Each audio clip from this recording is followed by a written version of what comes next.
Bienvenue chez CS Paiement. Aujourd'hui, je vais prendre le temps de vous expliquer grossièrement comment fonctionne la tarification derrière les solutions de paiement. Je sais que parfois ça peut apparaître certainement complexe. Par contre, aujourd'hui, je vais prendre le temps de simplifier tout ça. Donc, si je commence au niveau des frais de transaction, c'est très simple. Vous avez deux types de transactions. Vous avez du débit et vous avez du crédit. Pour ce qui est du débit, c'est très simple. C'est un frais fixe par transaction. Dans le cas de chez CS Paiement, on va parler de 4 sous. Donc, peu importe le montant de la transaction, gardons en tête que c'est toujours un frais fixe de 4 sous. Par contre, lorsqu'on va retrouver avec des Flash Interact, donc plus communément appelés les PayPass, dans ce cas-là, ils vont avoir une surcharge qui provient directement d'Interact, qui est un coût de base, qui est imposé par Interact à tous les fournisseurs. Tout dépendant du secteur d'activité, cet extra peut être soit de 2 sous ou de 3,5 sous. Donc, on parlerait techniquement d'un total de 6 sous ou de 7,5 sous. Pour le débit, ce n'est pas plus compliqué que ça. Maintenant, quand on tombe au niveau du crédit, ça va être différent un petit peu. On va parler d'un pourcentage dans ce cas-là qui est relatif au montant de la transaction.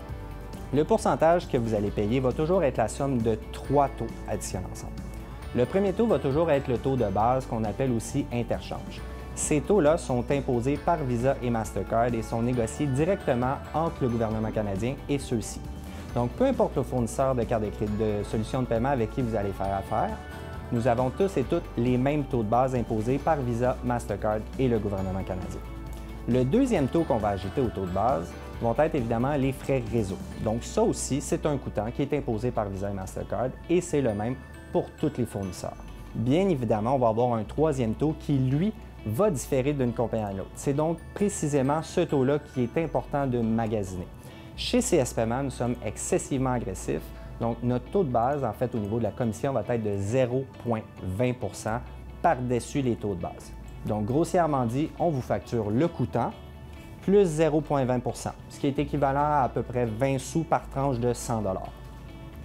Donc, c'est ce qui fait le tour au niveau des pourcentages pour les cartes de crédit.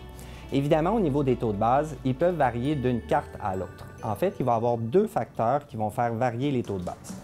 Le premier facteur va être le modèle de carte. Donc, on se souvient qu'on peut avoir des cartes avec remise, voyage, entreprise.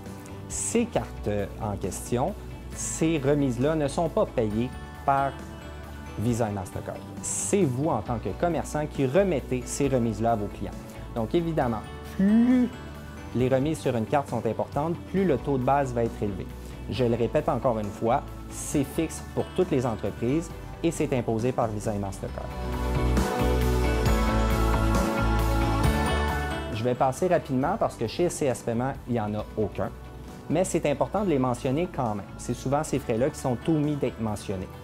Donc, le premier va être toute la famille des frais mensuels fixes. J'appelle la famille puisque on peut en retrouver plusieurs. Des fois, vous en allez avoir un, parfois deux, trois. Ils ont tous leur nom, tout dépendant du fournisseur avec qui vous faites affaire. Ça peut être gestion, administration, service, maintenance, sécurité, PCI, peu importe le nom qu'on lui donne, ça reste un frais mensuel fixe. Chez CS Paiement, il n'y en a aucun.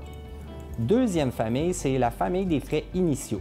Quand on parle d'une famille de frais initiaux, encore une fois, ça peut être ouverture de compte, ouverture de dossier, programmation, installation, livraison. Peu importe le nom qu'on lui donne, ça reste un montant qu'on doit payer initialement à l'ouverture du compte, ce que ne vous retrouvez pas chez CS Paiement.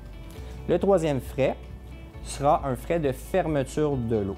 Donc, le frais de fermeture de lot peut être facturé à chaque fermeture. Ça peut paraître très peu, un 25 sous par fermeture, mais si on le multiplie x 30 jours, c'est quand même des frais qui sont facturés mensuellement. Et bien, le quatrième, les frais minimums. Donc, un frais minimum, c'est un exemple qu'on se souvient que les transactions débit sont à 4 sous. Si je vous mets un frais minimum de 10 $ sur les transactions débit, ça veut dire que même si vous procédez pour, par exemple, 3 $ de frais à coût de 4 sous débit, on vous facturera quand même 10 $. Donc, cet aspect-là est super important à vérifier. Chez CS Paiement, il n'y en a pas. Donc, ça finit la section des frais divers. Très simple, on n'en a aucun. Donc, au niveau du Clover Flex, on peut prendre soit l'appareil en location ou en achat. La location-achat est toujours disponible chez CS Paiement, mais ce n'est pas une solution qu'on met de l'avant. Nous suggérons souvent à nos clients de préférer de passer par la location ou l'achat. Pour ce qui est de la location, le Clover Flex se détaille en location à 35 $ par mois, plus taxes évidemment. Pas plus, pas moins. Évidemment, vous allez avoir les frais de carte SIM si jamais vous en avez besoin. Ces frais-là sont facturés au prorata. Donc, au lieu d'avoir à payer un frais de 15 ou 20 $ par mois pour utiliser le réseau cellulaire, vous allez pouvoir le contrôler à votre discrétion. Donc, on va parler d'un 50 sous par jour lorsqu'elle est activée, ce qui est super intéressant pour avoir le contrôle sur les frais que vous allez payer. Maintenant, si on parle de l'achat, l'appareil à prix régulier se détaille 1 495. Par contre, chez CS Paiement, on a décidé de donner un 500 $ de crédit à l'achat de l'appareil, ce qui fait qu'au final, on vous le détaille à 995 $ plus taxes. Si on comprend bien la dynamique chez CS Paiement, si je fais un récapitulatif, au niveau des frais de transaction, vous allez payer le coûtant plus notre commission de 0,2 %, c'est tout. Pour les frais divers, il n'y en a aucun. Et pour l'appareil, vous allez payer la location d'appareil ou l'achat. Si vous n'utilisez pas l'appareil en achat, ça ne vous coûte absolument rien.